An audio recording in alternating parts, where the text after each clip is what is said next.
Thank you very much for giving me this opportunity to speak to such an esteemed audience. And that I have a challenging task now, because it's very difficult to speak at the end of an event, because most of the most important issues have been covered, but on the other hand, it's less of a challenge because you have listened to all the presentations and to all the speeches, and you can summarize them and maybe propose some recommendations based on what you have heard. So here I would like to cover 4 or 5 topics that, in my opinion, are of relevance for us.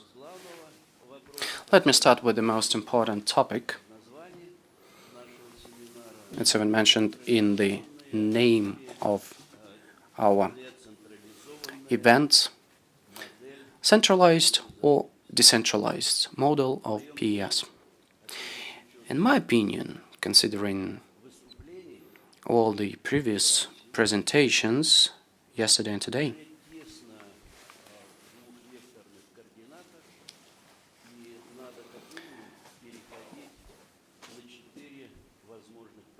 in my opinion, we already know the 2 classic models, the classic centralized, decentralized, but there is a 3rd model, centralized with certain elements of decentralization, and the 4th one is the decentralized model with some elements of centralization.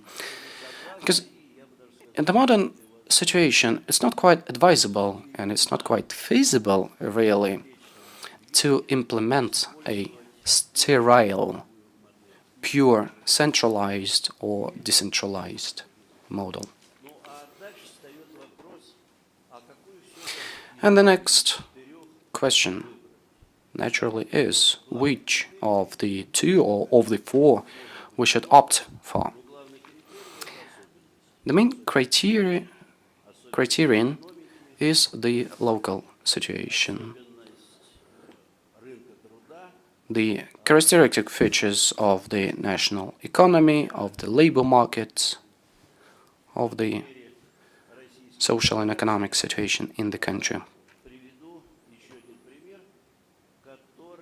And I can give another example from the Russian Federation, which has already been mentioned both yesterday and today, because it's indeed a very important one. I mean that Russia is a huge country in terms of territory, and one and the same moment there may be a job opening in one region, and in another region there may be job seekers, but there may be no job openings for those job seekers. I could give you some figures supporting this statement, but the situation is there, and it's quite typical for us. Hence, despite the fact that the Russian Federation has moved to the decentralized model 2 years ago, we still face those challenges and quite complex issues, and some of those issues require a centralized approach.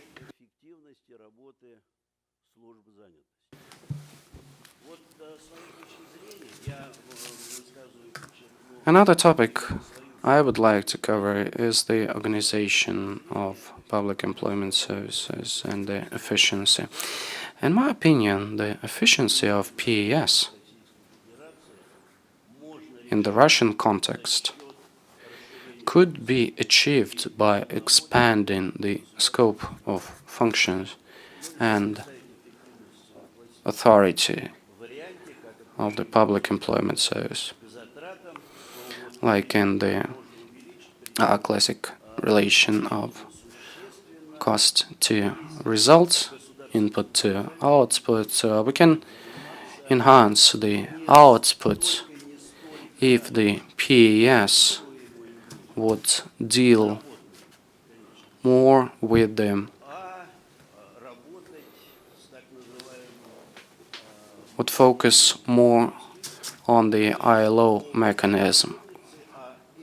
That's the total unemployment rather than the registered unemployed. And the two are very much different because now in Russia the registered unemployed amount to 1 million people, and the total unemployment according to ILO methodology is more than 4 million people. So the mere movement from the registered unemployment to total unemployment and such a shift of a focus would expand our opportunities and enhance the efficiency of the public employment services in Russia. Indeed, dear colleagues, the registered unemployment, when a person has lost a job, comes to a PES office, has registered with them, and they start looking for a job for him. They can't find this job for him, and he becomes an officially unemployed person.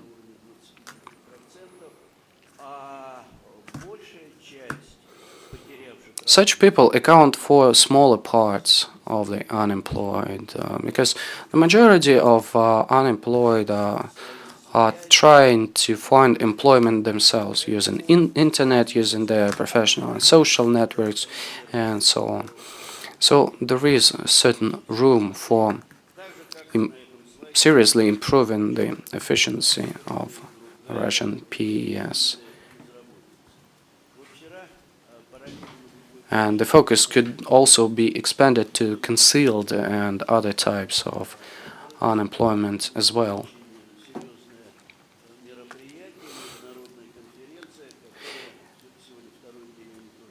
Today is the second day of another event, by the way, an international conference on unstable employment, also hosted here in Moscow. And this is indeed a relevant problem for many labor markets, and this is something we should take into account. The concealed unemployment is one of the types of unstable, unsustainable employment.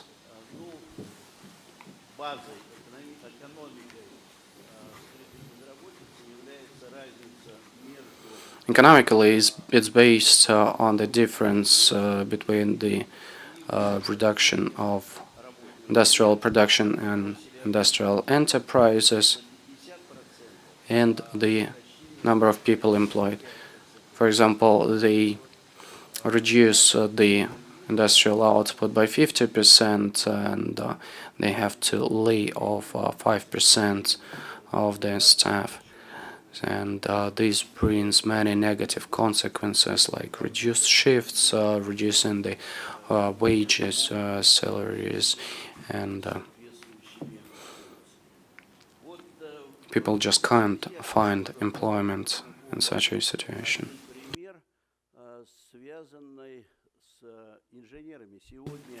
Just to give you one example, let's talk about engineers. Today, engineering profession in Russia is one of the most highly demanded by the employers in the labor market. In the 20th century, in 1990s, there was a certain drop in this sector of the labor market because the economy was in the downturn, and the Russian economy just didn't need so many engineers. So the aircraft designers, mechanical engineers had to change their occupation. They started working as taxi drivers, security officers, even janitors. And today, when the economy suddenly needs many engineers again, it's very difficult to solve this problem, really, to satisfy the demand. Of course, we could go through the universities, but here the waiting time is at least 5 or 6 years.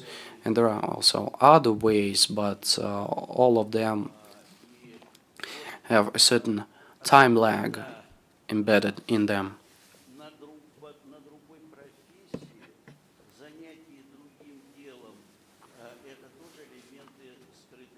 And basically, change of occupation is also a form of concealed unemployment, because the economy doesn't make the maximum use of its potential labor capacity. So, according to some estimates, now the concealed unemployment in Russia accounts for about 4 or 5 million people. That's almost as much as the total unemployment, according to ILO's methodology. Well, we could discuss the figures here, but the trend is there, and we have to deal with that. So these are basically the key points of unemployment situation in Russia now. And if we expand the focus of the Russian PES onto these areas, we could significantly enhance its efficiency. In the last thing, employment is the key priority for the public employment services, but employment depends not only on the professionalism of the PS workers, not only on their talents. It also depends on a huge number of external factors like the currency, inflation.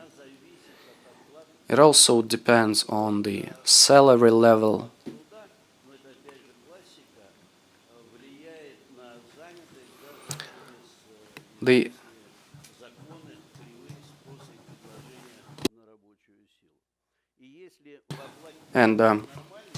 Indeed, the salary remuneration does, and its level, average level in the country, does influence the employment rate. So if there are problems with the remuneration in the market, no matter how active or proactive the PES are, the results would be still far from the desired ones. So I have listed just a few of the problems here in this slide, and this list can be continued. Really, there are many other problems related to employment and the efficiency of the public employment services.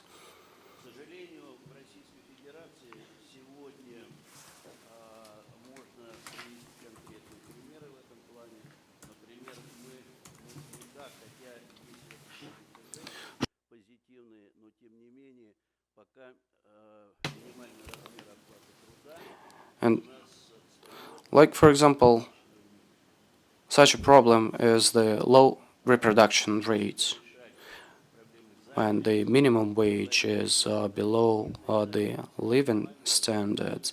So it's very difficult to speak about the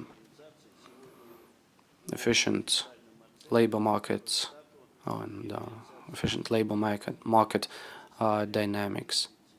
And now the remuneration differentiation in the Russian labor market, according to the Russian Statistic Agency, is 1 to 30. Well, of course, if one person is 30 times as talented as another person, he may deserve 30 times higher salary.